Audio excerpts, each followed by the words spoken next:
आता 180 मीटर लांबीची एक ट्रेन 144 किलोमीटर प्रति तास वेगाने गेल्यास तिच्या मार्गातील एक काम किती वेळात ओलांडेल? लक्षात घ्या, बोलू नका रे, बोलू नका. आता 180 मीटर लांबीची काय आहे?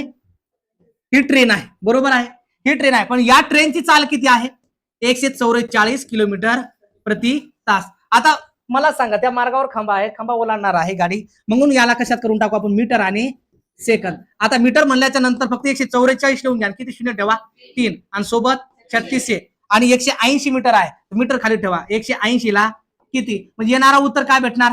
सेकंद. आणि ते काय सांगितलं? खांब ओलांडण्यास किती वेळ, किती वेळात ओलांडल्या जाईल? बैल लक्ष द्यायला, अगोदरच बैल येत नाही काही. गुणाकाराला किती? 36 छेदाला 144 म्हणजे 1,44,000. आता बघ, शून्य किती कटले? 1 2 3 1 2 3. चला 12 12 त्रिक 12 12 144 12 12 144. पहा 3 1 3 3 1 3 3 चुक 12. चला 18 छेदाला किती? 4. 18 छेदाला किती? 4 4 4 चुक 16. उरले किती? 2. भाग जात नाही म्हणून दशांश ठेवला, शून्य वाढवला, आणि 4 5 20. म्हणजे किती सेकंद लागणार आहे? 4.5 सेकंद. 4.5 सेकंद. समजलं सर्वांना? काय अडचण? चलायचं पुढे, चला.